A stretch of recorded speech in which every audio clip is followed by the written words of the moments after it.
Көтті қысқан бай болар. Шынымен де осы төрт сөз қазіргі қоғамда әр адамның әл-ауқатты бай, орысша айтқанда самодостаточный болуына үлкен септігін тигізеді деген ойдамын. Қайырлы күн, құрметті достар. Сіздер Бекатөле YouTube арнасындасыздар. Көптен бері мен видео сөйтсем түсірмеген болатынмын. Сіздермен қайтадан көріскеніме өте қуаныштымын. Бүгінгі видео книжный құрт айдарының осы YouTube арнамдағы үшінші шығарылымы болмақ. Бұл шығарылымда мен Дәулет Армановичтің «Көтті қысқан бай болар» атты кітабына обзор жасаймын. Ендеше бастайық. Ең алдымен кітаптың авторы туралы кішкене ақпарат айтып өтсем, Дәулет Арманович деген кісі ол Инстаграмда және YouTube желісінде, әлеуметтік желісінде Реал Препод деген атаумен белгілі, танымал. Ол кісі университетте мұғалім, кәсіпкер, инвестор деп айтсақ болады. Осы кітаптың орысша нұсқасы $1 миллион инвестицияна пальчик деп аталады, ал қазақша аудармасы оны «Көтті қысқан бай болар». Яғни бұл кітап өз аты айтып тұрғандай барлық өмірдегі жететін жетістіктеріміз барлығы өзіміздің қаржылық деңгейіміз, өзіміздің қаржылық сауаттылығымызға байланысты екендігі туралы кітап. Ең басты кемшілігі мен байқаған ол кейбір сөйлемдердің, кейбір сөз тіркестерінің қызық естілуі, қызық оқылуы, не болмаса бұл кітапты аудару ісіне тәуелді болмақ, яғни сонымен байланысты болмақ.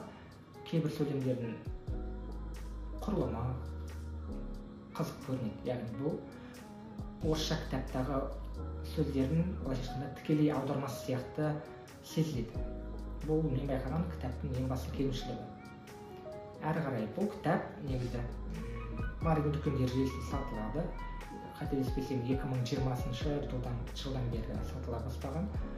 Қазірдің өзінде автордың пікірінше соңғы видеосынан көрген 30 мыңнан астам данасы сатылған. Сонымен қатар бұл кітаптың электронды нұсқасы екі тілде де курс сатып алушыларға қолжетімді. Дәулет Армановичтің курсын сатып алған адамдар осы кітапты орыс тілінде, қазақ тілінде, сонымен қатар курстағы айтылатын ақпаратқа да қол жеткізе алады, яғни достықтары бар. Енді бұл кітап ең негізгі айтатын ақпарат ол бірден кіріспе бөлімінде айтылған. Яғни кіріспе бөлімінде бұл кітаптың авторының өзі туралы ақпарат, бұл кітапты қалай оқу керектігі туралы ақпарат. Әрмен қарай 9 тарау келтірілген. Бірінші тарау ақшаны қайдан алу және бизнес нұсқалар деп аталады. Мұнда жалпы кәсіпкерлік туралы ақпараттың барлығы от А до Я айтылған, яғни толыққанды кәсіпкерлік деген не, жалпы кәсіпкерлікті қалай бастау керек, қалай дамыту керек, қалай үлкейту керек. Сондай ақпараттар бірінші тарауда келтірілген. Әрмен қарай кеттік. Екінші тараудың атауы бізде ақшаны қалай басқаруға болады. Яғни бұл тарауда шығындарды қалай оптимизациялау керек, яғни оңтайландыру керек. Көбінесе адамдардың ойынша жалпы Қазақстандағы адамдардың, халықтың менталитеті ол көп тойлау, көп отырыстарға бару, мереке сайын караокеға жиналу, басқа бір ресторандарға жиналу, соның барлығы автордың пікірінше артық шығын ретінде саналады. Яғни бұл тарауда қаржылық тұрғыда актив деген не, пассив деген не, және пәтер жалдап тұру, әлде ипотекаға үй алу, қай вариант, қай нұсқа қаржылық жағынан тиімді екендігі туралы ақпарат келтірілген. Әрмен қарай кеттік. Мына жерде менде ноутбукта кішкене шпаргалка тұр, сол себепті анда-санда осы шпаргалкаға қарап өз ойымды жеткіземін. Үшінші тарау бұл кітаптың капиталды жинақтау әдеттері деген атаумен берілген. Яғни бұл жерде қарапайым өмір салтының, адамдардың қарапайым өмір салтының қаржылық жағынан өте тиімді екендігі, жалпы қарапайым өмір салты адамдарға өз қаржылық деңгейін арттыруға көмектесетіндігі туралы айтылған. айтпақшы, осы қарапайым өмір сүру туралы менің мына бір жердегі видеомда айтылған болатын, және сол видеоны көрмесеңіздер сілтемесін описанияға қойып кетемін. Осы видеоны аяқтап көргеннен кейін сол видеоға өтіп сол видеоны соңына дейін көрсеңіздер деген ниетім бар. Әрі қарай төртінші тарау бізде жалпы инвестордың күнделікті өмірі деп аталады. Яғни бұл жерде кез келген адам өзі белгілі бір мөлшерде, мейлінше көп және үлкен мөлшерде ақша жинақтағаннан кейін ол инвестор дәрежесі көтеріледі.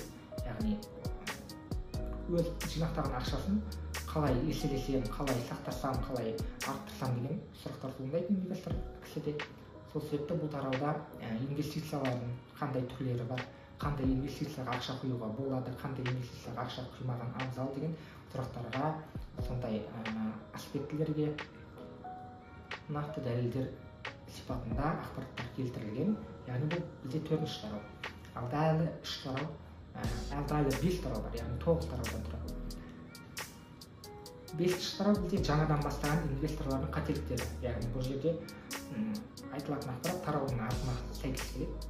Яғни инвестордың енді ғана бастап келе жатқан адамдардың, жастардың инвестиция жолында қандай қателіктер жіберетіндігі туралы ақпарат келтірілген. Мәселен, тек қана облигация мен акцияларды сатып алу, не болмаса тек қана бағалы металдарды ғана сатып алу, не болмаса басқа да қателіктер туралы ақпараттар келтірілген. Енді 6-шы тарауға келейік. 6-шы тарау мұнда ТМД азаматтарына арналған инвестициялар, яғни нақты Қазақстан, Ресей, Украина, Беларусь, Өзбекстан деген сияқты мемлекеттердің халқына қандай инвестициялау жолдары тиімді, қандай инвестиция жолдары тиімсіз деген сұрақтарға жауап осы тарауда келтірілген. Мәселен, біз үшін, қазақтар үшін Камри сатып алу ол бізге инвестиция көп. Яғни мысалы үшін страховканы 7-8 миллионға қазір алдым, 3-4 жыл айдадым оны 10 миллионға сатып жібердім деген сияқты. Яғни бұл жерде автордың ойымен мен қазақ адамдарының, қазақ халқының пікірі қарама-қайшы келуі мүмкін. Сол сияқты кітапта бағана айттық қой, актив деген не, пассив деген не. Кітаптағы ақпаратқа сүйенсек, пассив ол бізде жылжымайтын мүлік. Ал бірақ қазіргі инфляция деңгейіне, қазіргі еліміздегі жағдайға қарай біз үшін пәтер инвестиция, актив сияқты. Себебі пәтерді қазір мәселен 2 бөлмелі пәтерді 20 миллионға сатып алдым делік, оның бағасы 5 жылдан кейін 25 миллион болуы мүмкін деген сияқты. Яғни осындай ақпараттар осы тарауда келтірілген. Соңғы 3 тарауға келейік. 7-ші тарау. 7-ші тарау мұнда табысты инвестордың негізі. Яғни бұл жерде инвестициялауда жіберетін қателіктер, одан кейін жалпы адамдардың психологиялық тұрғыдан мінез құлықтары келтірілген. Яғни көбінесе статистикалық ақпараттарда біздің елімізде қыруар ақша қаржылық пирамидаларға құйылғандығы туралы жаңалықтарды жиі естіп жатамыз.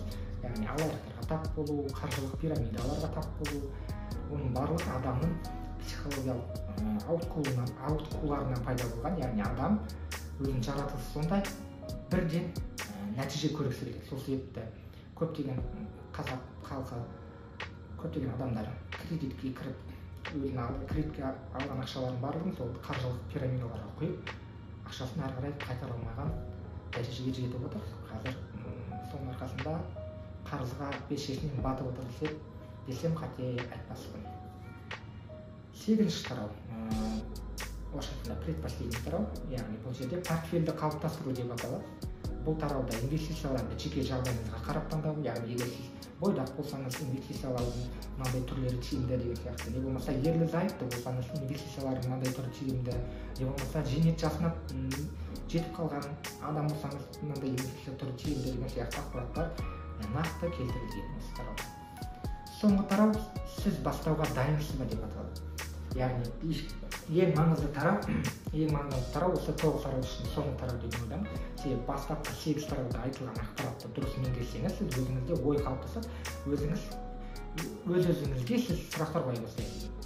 Қазіргі жағдаймен, қазіргі ақша ұстаумен, ақша табумен, ақша жаратуының сипатына қарай мен инвестициялауға көше аламын ба, өзімнің жағдайымды ары қарай арттыра аламын ба, жоқ па деген сұрақтарға өзіңізге қоясыз да тоғызыншы тарауда айтылған ақпарат осы сұрақтарға жауап береді деген ойдамын.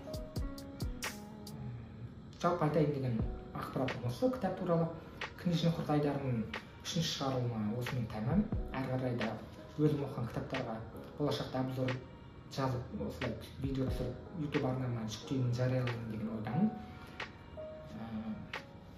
Описанияда Дәулет Армановичтің YouTube каналына, Instagram'ына, өзімнің YouTube арнама, басқа да видеоларыма YouTube'дан бөлек Instagram'ыма сілтемелер жазылған. Көріңіздер, кіріңіздер, жазылыңыздар. Осы YouTube каналға Бекатөле YouTube арнасына тіркеліңіздер. Лайк басыңыздар, егер айтылған ақпарат ұнаса, егер қандай да бір айтатын ойыңыз, пікіріңіз болса, мархабат, комментарийға өтіп, өзіңіздің ойыңызды, пікіріңізді жазсаңыз болады. Енді көптен бері сликсом видео түсірмегендіктен қайтадан дағдыланып жатырмын. Егер де видеода қандай да бір қателіктер, кемшіліктер болып жатса, орысша айтқанда строго не судите. Бұл видеоны подписчик кнопкасы арқылы барлық WhatsApp чаттарға, Instagram парақшаларға таратыңыздар. Сол арқылы сіз менің YouTube арнамның дамуына бірден себепкер боласыздар. Әрі қарай да мен осы YouTube арнамда адамдарға көмектесетін, қандай да бір пайдасы тиетін контент түсіруді жалғастыра беремін. 1 сағат деградацияланды, яғни адамды құлдырауға жетелейтін контент көргенше 10-15 минут, мейлі жарты сағат осындай қандай да бір маңызды ақпарат айтылатын, былайша айтқанда обучающий контент көргеніңіз сізге өзіңізге пайдалы болады болашақта. Осымен видео тәмам. Сау болыңыздар.